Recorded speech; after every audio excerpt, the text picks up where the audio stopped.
인생 지혜 시리즈 행복과 삶의 지혜 제4편 인생은 항상 새로운 기회입니다. 인생이란 무엇일까요? 우리는 살면서 수없이 많은 선택의 기로에 섭니다. 부자가 되는 길, 명예를 얻는 길, 평안을 찾는 길. 그 수많은 갈림길 속에서 우리는 과연 무엇을 쫓아가야 할까요? 젊은 시절에는 성공을 위해 달렸고 중년에는 가족을 위해 달렸습니다. 이제 인생의 높은 봉우리에 올라 뒤돌아보니 무엇이 진정 소중했는지 다시 한번 생각하게 됩니다. 오늘은 동서양의 위대한 현인들이 전하는 삶의 진정한 가치에 대해 이야기하려 합니다. 2500년 전 그리스의 현인 소크라테스, 2000년 전 로마의 철학자 세네카, 300년 전 독일의 대철학자 칸트, 그리고 동양의 오랜 지혜가 담긴 사자성어까지 시대와 문화를 초월한 그들의 메시지는 오늘을 사는 우리에게도 깊은 울림을 전합니다. 그들은 비록 오래전 사람들이지만 인간의 본질적인 고민에 대한 그들의 통찰은 시간이 흘러도 변함없는 진리를 담고 있습니다. 우리 주변을 둘러보면 많은 사람들이 돈과 명예를 쫓아 바쁘게 살아갑니다. 하지만 정작 그것을 손에 넣고 나면 왜 이렇게 살았나 후회하는 경우가 많지요. 얼마 전 한 신문에서 읽은 기사가 생각납니다. 평생 회사에서 성공하기 위해 달려온 한 임원이 퇴직을 앞두고 이런 고백을 했다고 합니다.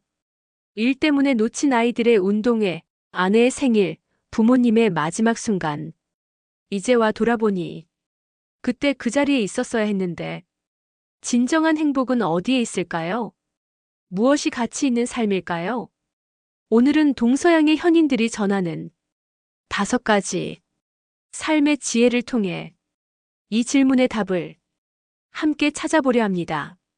그들의 말씀은 오늘을 사는 우리에게도 소중한 길잡이가 될 것입니다.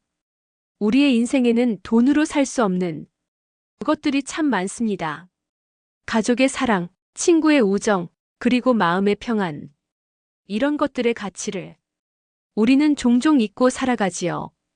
하지만 오늘 이 시간 잠시 멈추어 서서 우리 삶을 돌아보는 시간을 가져보려 합니다. 가치 있는 삶을 살아라. 마이너스 소크라테스의 메시지. 검증되지 않은 삶은 살 가치가 없다. 고대 그리스의 현인 소크라테스가 남긴 유명한 말씀입니다. 여기서 검증되지 않은 삶이란 자신의 삶을 깊이 성찰하지 않은 채 그저 남들이 하는 대로 따라가는 삶을 뜻합니다.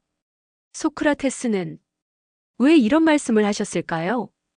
그는 아테네의 시장을 걸으며 많은 사람들이 부와 명예만을 쫓아 살아가는 모습을 보았습니다. 하지만 정작 왜 그렇게 살아야 하는가? 라는 질문을 던지면 대부분이 제대로 된 답을 하지 못했지요. 2500년이 지난 오늘날에도 이는 크게 다르지 않습니다. 우리는 왜 열심히 일할까요? 왜 더 큰 집을 원할까요? 왜 더 좋은 차를 사려고 할까요? 그게 당연하니까. 남들도 다 그러니까. 이런 대답은 아닌지요? 소크라테스는 말했습니다. 내 자신을 알라. 자신이 진정으로 원하는 것이 무엇인지, 어떤 삶이 가치 있는 삶인지 깊이 생각하고 성찰하라는 뜻입니다. 그는 아테네 시민들에게 끊임없이 질문을 던졌습니다. 당신이 생각하는 행복은 무엇입니까? 왜 그렇게 생각하십니까? 그것이 진정 당신이 원하는 것입니까? 이런 질문들은 오늘을 사는 우리에게도 여전히 유효합니다. 여러분은 어떠신가요? 지금 걸어가고 계신 길이 정말 여러분이 원하는 길인가요? 아니면 그저 남들이 가니까 따라가고 계신 건 아닌가요? 우리 함께 잠시 멈추어 이런 질문들을 던져보는 건 어떨까요? 나는 무엇을 위해 살아가고 있는가? 내가 진정으로 소중히 여기는 것은 무엇인가? 내가 추구하는 것들이 정말 나를 행복하게 하는가? 역지사지 마이너스 동양의 지혜.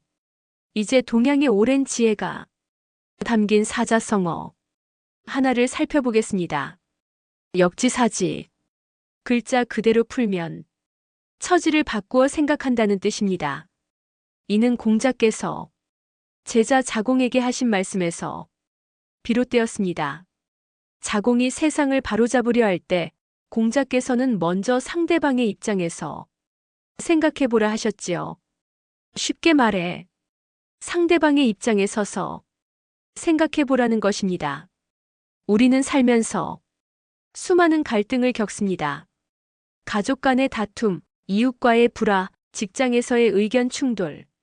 하지만 그 갈등의 대부분은 서로의 입장을 이해하지 못해 생깁니다.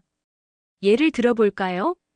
며느리 입장에서는 시어머니가 간섭이 심하다고 느끼고 시어머니 입장에서는 며느리가 무심하다고 느낍니다.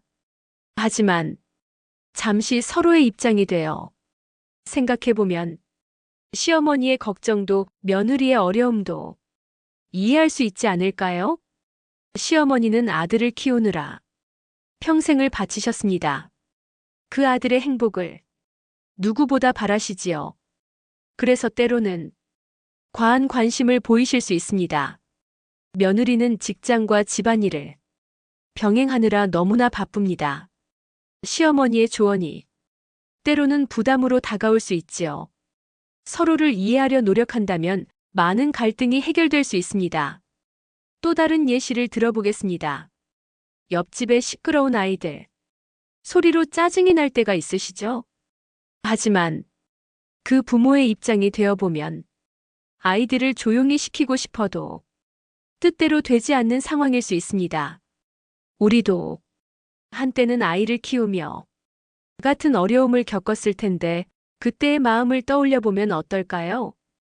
역지사지의 지혜는 가정에서도 이웃 간에도 더 나아가 사회 전체에도 필요합니다. 인생은 여행이다. 마이너스 세네카의 메시지. 로마의 철학자 세네카는 이렇게 말했습니다. 인생은 여행과 같다. 너무 많은 짐을 지고 가면 목적지에 도달하기 어렵다. 여러분은 여행을 가실 때 어떤 준비를 하시나요? 필요한 것만 챙기시나요? 아니면 혹시 몰라서 이것저것 많이 담으시나요? 대부분의 사람들은 처음 여행을 갈 때 너무 많은 짐을 챙깁니다. 이런 옷도 필요할까? 저런 물건은 없으면 불편하지 않을까? 이것저것 고민하다 보면 가방이 점점 불러납니다. 하지만 여행을 많이 다녀본 사람들은 압니다. 정작 필요한 것은 몇 가지 안 된다는 것을. 오히려 짐이 많으면 많을수록 여행이 힘들어진다는 것을. 인생도 마찬가지입니다. 우리는 살면서 너무 많은 짐을 지고 삽니다. 돈에 대한 걱정, 남의 시선에 대한 불안, 과거의 후회, 미래에 대한 두려움. 이런 무거운 짐들을 안고 살다 보면 정작 눈앞의 행복을 놓치고 맙니다. 세네카는 이렇게도 말했습니다. 우리는 과거를 후회하느라 현재를 낭비하고 미래를 걱정하느라 오늘을 놓친다. 지금 이 순간 여러분은 어떤 짐을 안고 계신가요? 혹시 오래된 미움은 아닌가요? 풀지 못한 오해는 아닌가요? 지나간 일에 대한 후회는 아닌가요?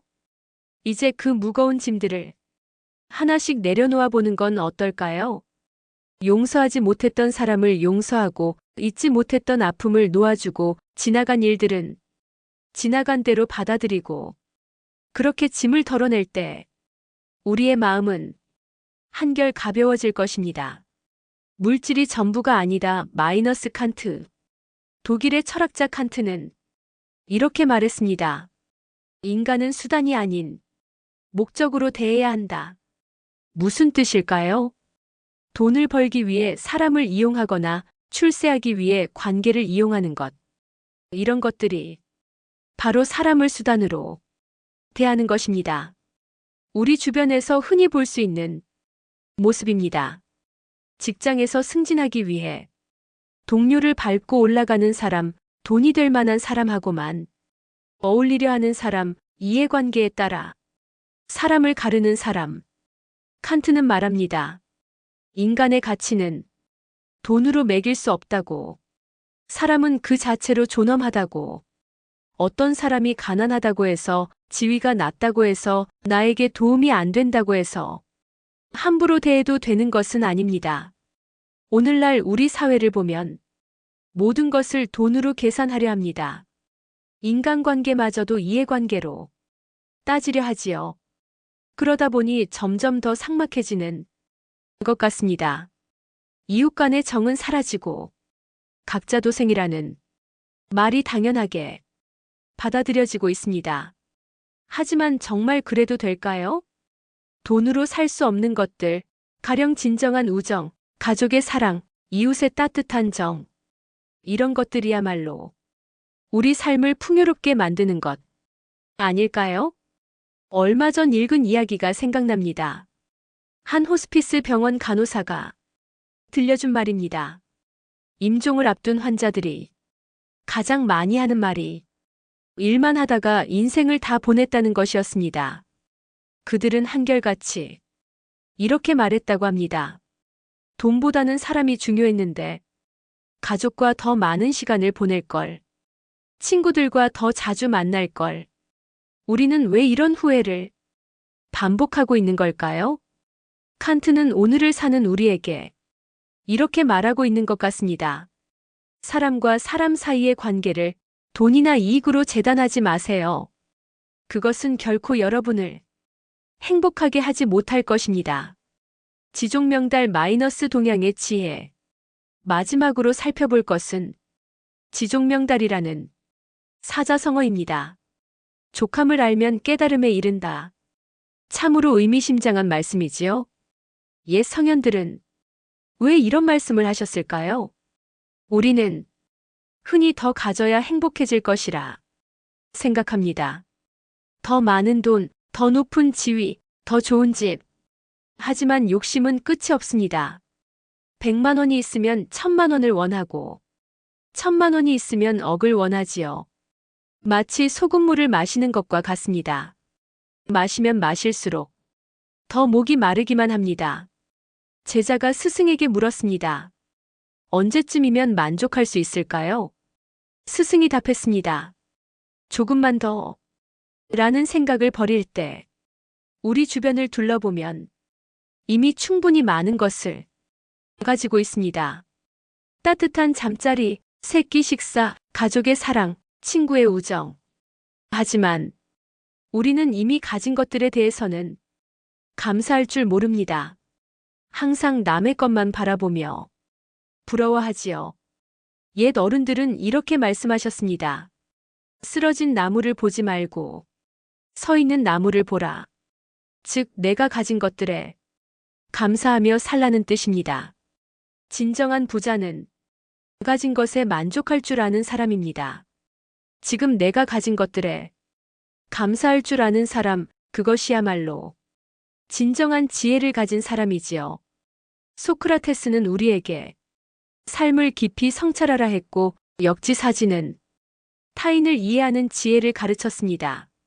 세네카는 불필요한 짐을 내려놓으라 했고 칸트는 인간의 존엄성을 일깨워 주었습니다. 그리고 지종명달은 만족할 줄 아는 삶의 지혜를 전했지요. 이 모든 가르침은 결국 하나로 이어집니다. 진정한 행복은 외부가 아닌 내면에서 찾아야 한다는 것. 그것이 바로 삶의 진정한 가치가 아닐까요? 여러분, 우리가 살아가는 동안 많은 어려움이 있을 것입니다. 하지만 오늘 배운 지혜들을 기억한다면 그 어려움을 이겨낼 힘을 얻을 수 있을 것입니다. 오늘도 끝까지 경청해 주셔서 감사합니다. 여러분의 하루하루가 작은 행복으로 가득하시길 바랍니다. 다음에 또 다른 이야기로 찾아뵙겠습니다. 구독과 좋아요 부탁드립니다. 제게 큰 힘이 됩니다. 여러분의 이야기도 들려주세요. 안녕히 계십시오. 감사합니다.